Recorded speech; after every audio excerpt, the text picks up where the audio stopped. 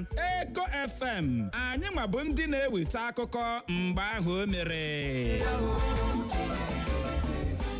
Otu Financial Services Regulation and Coordinating Committee FSRCC tinyere National Broadcasting Commission NBC jụrụ ada ọha obodo aka na ntị banyere ndị na-atụ mgbere ego iwu akwadoghị bụ Illegal Financial Operators IFO nke na-eme ka ndị mmadụ ghara inwekwa ntụkwasị obi ọzọ tinyere na ngalaba na-ahụ maka ego na Naịjirịa enweghị nkwudosi ike. Ha jizi ohere agba ndị ọha obodo ka ha kwụsị ịtụnyere ndị na-atụ mgbere ego enweghị akwụkwọ ikike. Ị nwekwara ike ime nchọpụta banyere akwụkwọ ikike ụlọ ọrụ dị otu a site n'akara webụsaịtị ndị a www.cbn.gov.ng www.nicom.gov.ng www.pencom.gov.ng www.sec.gov.ng www.fsrcc.gov.ng maka inye mkpesa banyere gburugburu ego n'ụdị ọbụla kpọọ CBN 0817-665-7060 SEC 0209-462-1168 0916-772-3240 ozi a si n'aka FSRCC.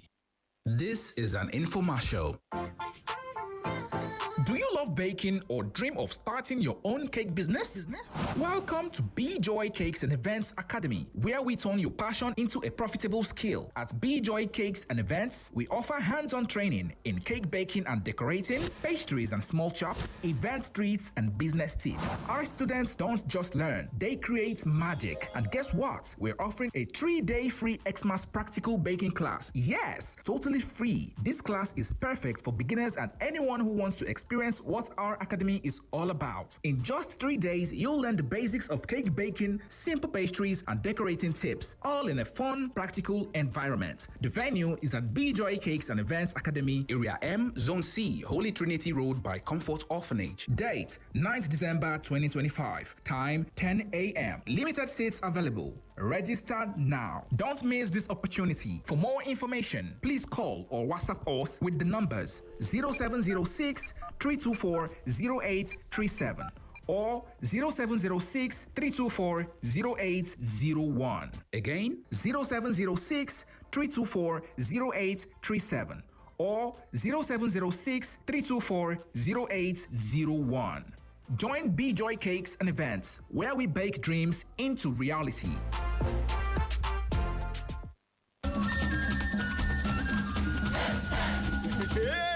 Don't break it again, oh. Fig Media, in collaboration with Honorable Hannes Dibejako, Commissioner for Culture and Tourism, presents the Cultural Carnival, exhibition of masquerade, dance, music, drama, power tussle, and comedy, featuring the best superstars in town: MC Chooks, Mazi Dutch, FK, Acharaman, Rancy, Frequency, and DJ Sako Gapekashite at that night. Date 10th of December, Intervillage Match kicks off. 30th December, 10 a.m. masquerade and cultural dance exhibition. 31st December, 11 o'clock, cultural concert. Venue, Njemaze by Moto Street, Owerri, Imo State. Get fee regular 2K, Aleni table 10K, Mbari table 20K. Sponsor ROS Lotto, Manjaro Water, Genosis Gadget, Festac Hotel, Ebokia Pharmacy, Honorable Chitebele Meribe, October 11 Restaurant, Casa Mimosa Hotel, Eman Satraco, Akanere Rice, Schoolboy, powered by DMW Movies, packaged by Fig Media. For more inquiries, make you call 090-2121-2634 or 0810-3927-377. Official media sponsor, Echo FM. Oh, we're a cultural carnival. Our culture, our life.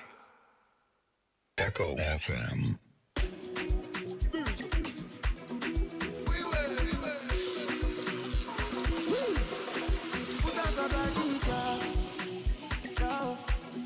Oh baby, kilosa, ciao. Pipa, I take the balanda, show. Too many things, too many problems in my. Oh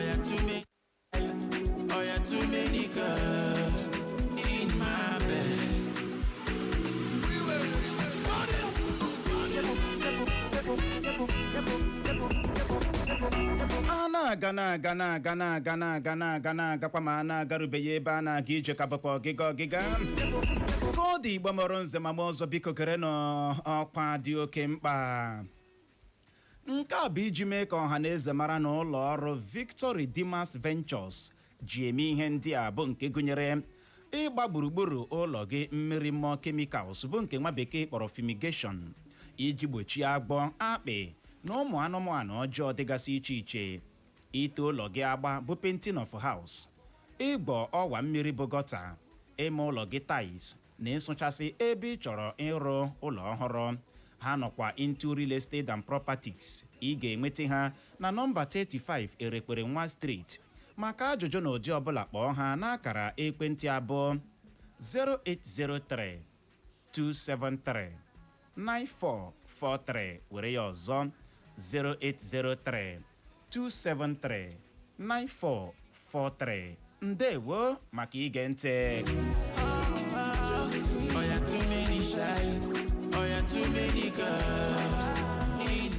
Biko gerekwanụ ọkwa dị oke mkpa.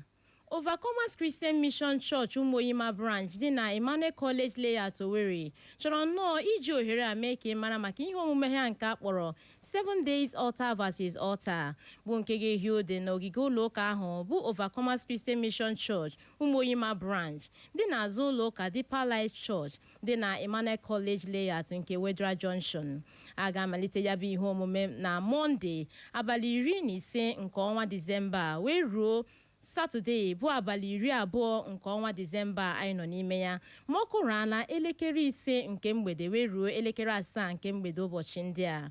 N'ụbọchị Sọnde ya bụ abalị 21 nke ọnwa Disemba anyị nọ n'ime ya a ga-enwekwa anointing oil service ma ọ kụrụ elekere 8 nke ụtụtụ wee ruo elekere 1 nke ehihie na otu ụbọchị Sọnde ahụ kwa. Ndị ozi Chineke ga-awụcha na ya bụ ihe omume gụnyere Bishop Francisca Ezugu bụ onye General Overseer nke ya bụ ụlọ ụka, onye ozi Chineke Reverend Leo Onyeneke bụ onye ga-esi mba South Africa bịa ya bụ ihe omume, nakwa onye ozi Chineke Pastor Noel Anomnihe bụ onye nchụaja nke ya bụ ụlọ ụka. Jizọs bụ eze. Ndewo maka ige ntị. Ka ọ dịkwa gerekwa nọ ya bụ ọkwa olili ozu a n'inyechasị Chineke ekele anyị bụ ndị ezinụlọ Pa Ụzọma Ferdinand Okeọma nke obodo Ụmụoke Ejim Ụmụonu Mgbe-Isii nke kansụl ime obodo Ọhajiegbe ma nke steeti Imo na-ekpepụta ọnwụ nwanne anyị nwoke, di anyị, nna anyị, ọga anyị nwoke na nna anyị bụ Ụzọma Ferdinand Okeọma larala mmụọ, bụ onye nwụrụ dịka ọ gbachara afọ 75 bụ 75 years. Ngwalezie ka esi hazie usoro olili ozu ya n'ụbọchị Satọde na-abịa abịa bụ abalị 13 nke ọnwa Disemba anyị nọ n'ime ya.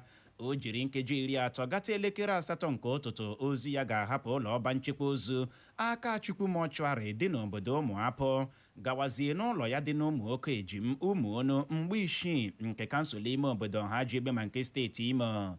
O jiri nkeji 30 gata elekere 9 nke ụtụtụ ụbọchị Satọde ahụ a ga-ada ozu ya na mbara ezi ya. Ọkụ elekere 11 nke ụtụtụ ụbọchị Satọde ahụ ndị Bible Missionary Church BMC Imo West District akara ya oke olili. Emecha nke a eli ozu ya. Onye binyere aka n'ọkwa bụ Chinedu Okeọma bụ nwa ya nwoke n'aha ezinụlọ ahụ. Ebe ndị mere ka ịnụ ọkwa na redio bụ Chinonso Okeọma na Ebere Okeọma. Ka mkpụrụ obi ya zuo ike na ndokwa. Amen. Ka ọ dị Igbo mụrụ nze ma ọzọ ọgwụla na ya bụ ọkwa ndị ahụ dị oke mkpa ngwanụ ka ọ dị nọrọ ebe ahụ emela ngagharị ya bụrụ ma anyị lọghachie anyị elebazie ya anya bụ isiokwu anyị ji wee wụchaa n'ụtụtụ a agagharịkpala agagharị.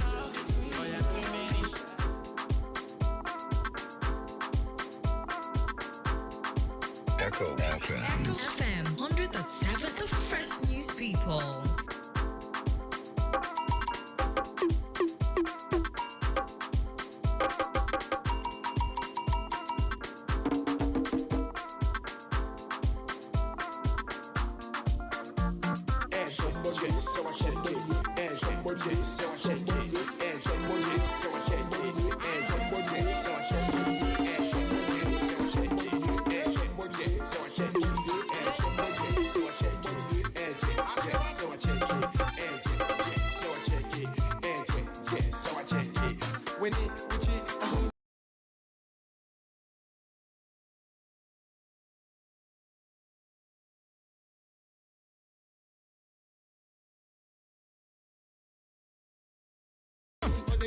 anyị alọghachiela ịbịa leba ya anya bụ ihe kpatara ndị mmadụ ji eze n'igwe na-ezebanye n'otu pati APC.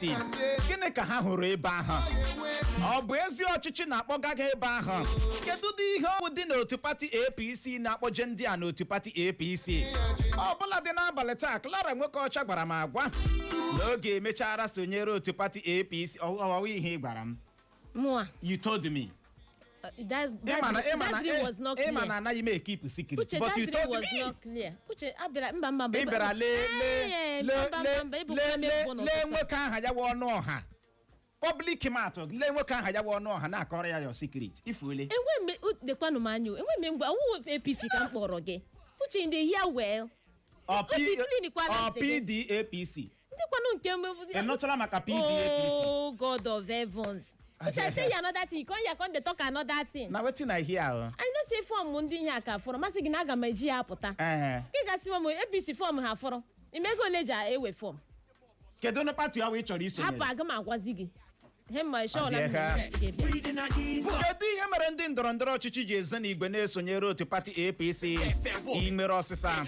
Gbalịa bulie ekwentị gị kpọwa akara ekwentị ndị abụọ. 0911 20,022 0911 20,022 ma bụkwanụ 0707 454 1014 0707 454 1014. Nke ọbụla ị ga-eme n'ụtụtụ a ga-egbalịa gbuo okwu gị nkenke. Gaa na Facebook sorokwa ibe gị zibatara anyị ozi. Ịbọọlachi. Uche taa ụnụ ọbọọlachi. Ndewo. Ọ Daddy Joe. Ndewo. Amanụ m naanị otu ihe doro m anya onye ọbụla ji chebaba na APC ewu ka a gbara onye ọbụla mmehie o mere. Ihe APC a ga-achụgharị gị na-agagharịla onwe gị. Ịghọtala?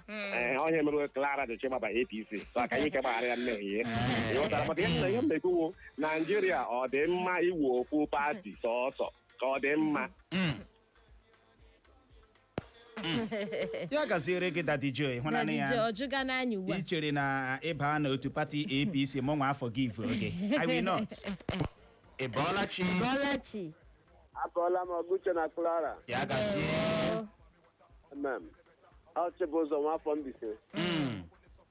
Nna ndị agbala iwe ọwụ maka eze ọlụwo adịghị ọnụ gaghị ibu ndị egbugosi mmadụ aha bụ agụụ nwa ajụm nwa agbụowa.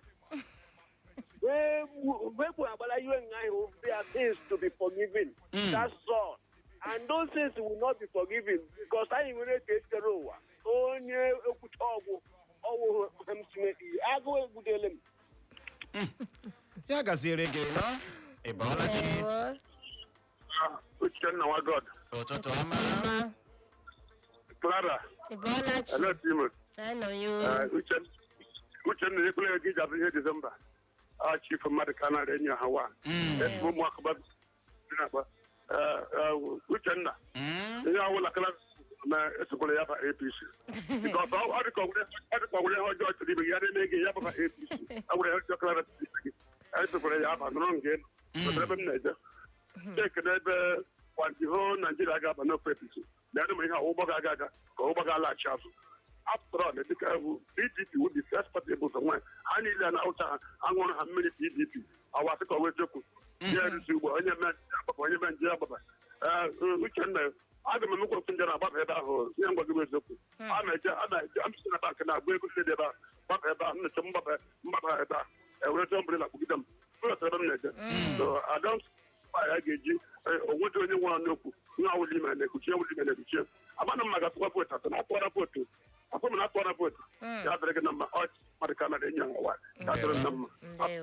Ya dekwara gị na mmemme ezigbo toye m. Ịbọọlachi. Ị ga-agbalị kpọghachi.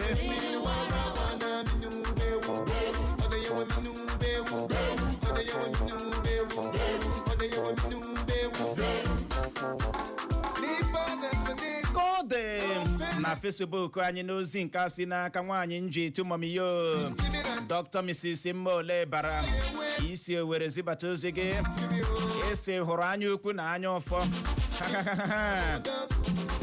ọ wee ihe na-ebute oke ngwọbanye ju n'otu pati ya na na-enweghị opposition ịhụrụ demokrasi ọ dị meaningless na anyị nọ n'ezigbote nsogbu n'obodo anyị ya oge anyị nọ n'elu ya ugbu a bụ ogo pati na-achị achị chọrọ ịpịchi ndị nke ọzọ aka n'ọnụ na-achọzi ka e nwee naanị otu pati n'obodo anyị abụ Naijiria n'oge emecha wee ọchịchị ụzọ enye agwala m n'ọwụzi demokrasi o wee na-ajụsị anya ọ ga-agba nkịtị na-ele ndị a ka ha lee ọchịchị onye kwuo uche ya nke ala anyị dọọ ya vamụ na ndị a aghọtaghị ọghọm dị n'ihe a ha na-achọ idubanye anyị na ya ọ sị danger is looming ya bụ nsogbu ọ na-abịa ị bọọla chi ya Ọgụche good morning. Ndewo.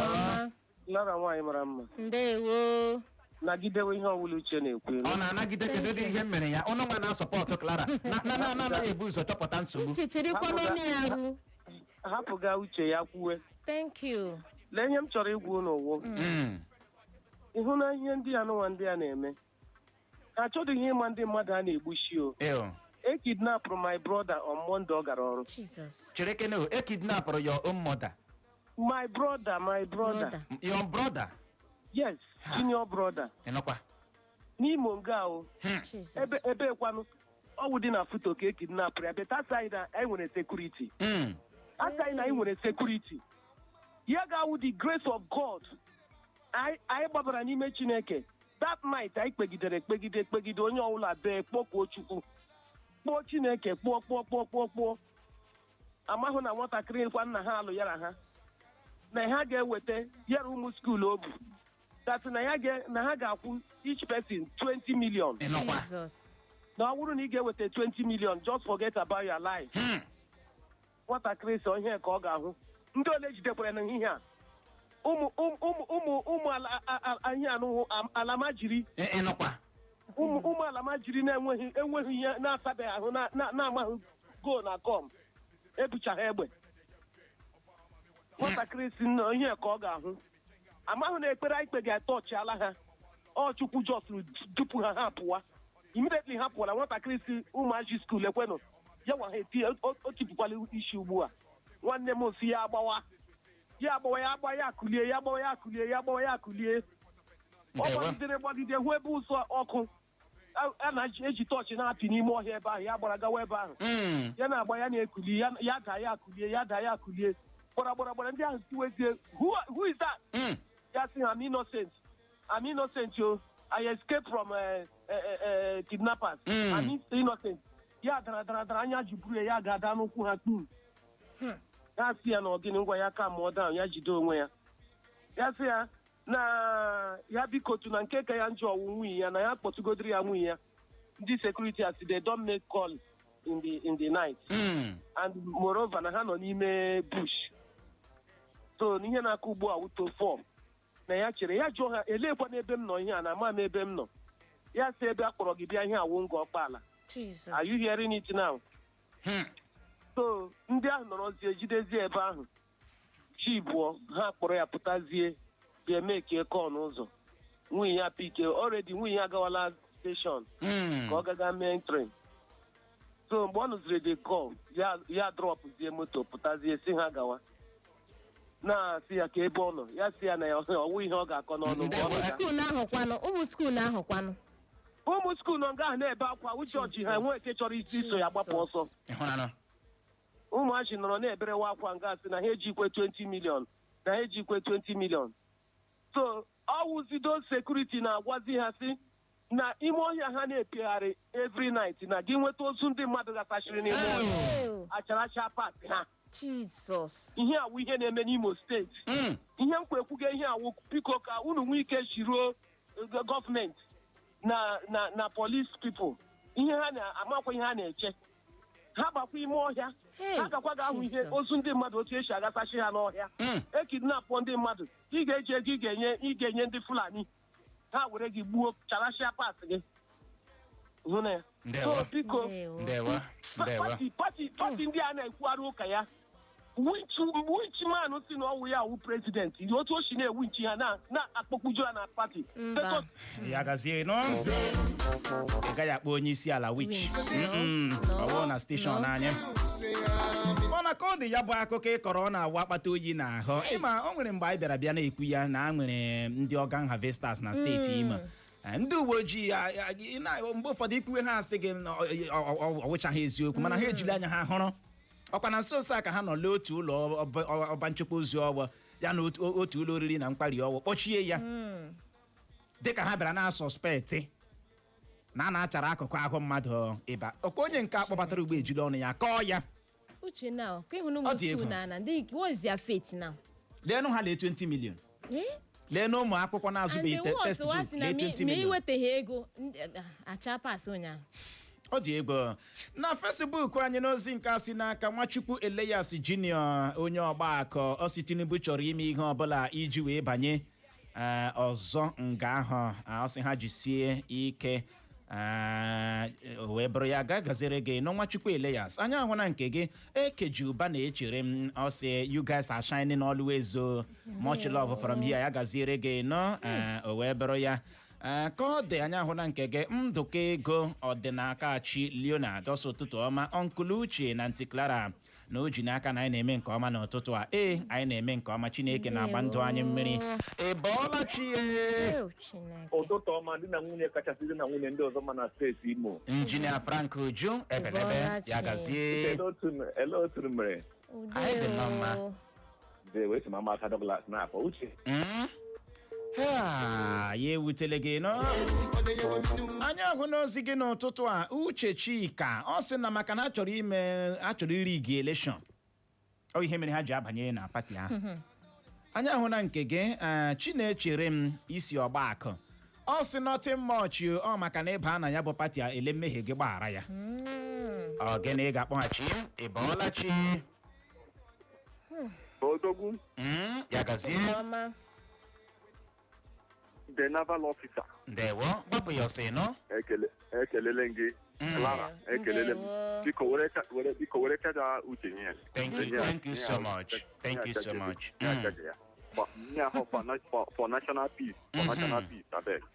Onye gị na-ekwu injinia Mike Ishi Akwakuma. Okay. So, ụka afọ nọ n'ọdụbe, ịma enwere ilu na-eji akpa onye isi n'ọrịa like nwa ya nwụọ ọgbakele onye rekwere m nkịta enwe anyị ghọtara ebe m na-aga ihe ka mege gịnị ka mege ịghọtara ọ bụghị na-agbafe n'otu pati APC mana na ihe a ha na-agbafe ọwụkwa onwe ndị chi na-agbafe ebe ahụ na-enwe ihe a chọrọ ime na-aga eme ha washi e nwere ndị nụchakwa APC gị dị iwu etiritiekwa gị mee gị ihe kwesịrị ime gị because nobody is above the law ọkwa ebe ahụ ka ha ga-enwere ebe ahụ ka ha ga-egbuchi onwe ha Uche ga maka ịhụrụ ihe ha nọ na-agbafe one pati onye ọbụla na-eti ikpe isi ha kpacharakwa anya awụ ihe anyị bịara ha na-eji kọntrị ya arị ma wee gbapụ ka enwe one pati ya gajire gị ya gaziere gị nọ nke a kụchapụla biko ị ga-agbalị kpọghachie gaa n'ihu nye aka na Facebook anyị nwaanyị ọma na nke a si n'aka Joy Nkiruka ọsọ Uche na Clara ọsọ Uche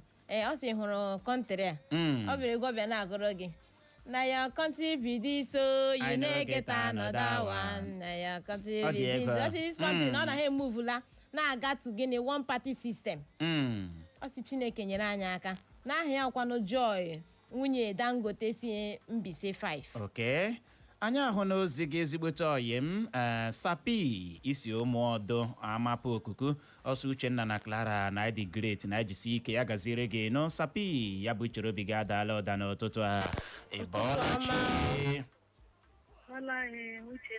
ụtụtụ ọma anyị dị mma ịnọ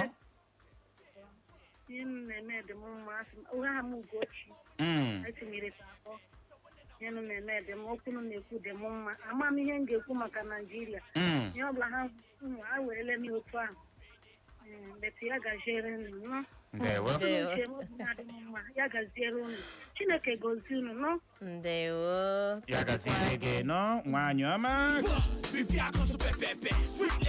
o wee bụrụ ya Gracious Jane Nwachukwu ọsọ Aunty Clara you are more than beautiful you all are too beautiful for Uncle Uche disturbance ana m enye nsogbu Gracious Jane Uchenna Clever anaghị enye nsogbu awụ nwoke dị gentle odogwu Caicedo as gentle as dove. Ana m enye nsogbu. Onye dental as dove. Adịnị m gentle. Oh. Adịnị m gentle. Am I not gentle? Uche. Mgbe ị na-achọ ego ị ga-eji emezi ị ga-eji azụ pịa wata n'obi m boro yi. Gị na-akọ. Koodu Igbo mụrụ nze ma ọzọ bụ n'ebe a ka anyị ga-enye ya rịkọm iji hụ ohere jee nabata ndị ọbịa anyị na ha ga-anọrị n'oge na-adịghị anya n'ihi ya ka ọ dị nọrọkwa ebe ahụ agagharịkwala agagharị. The sound of the city. 100.7.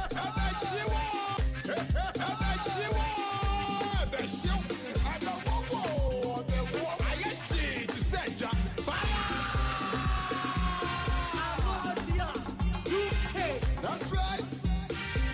VIP, good music production. We are live.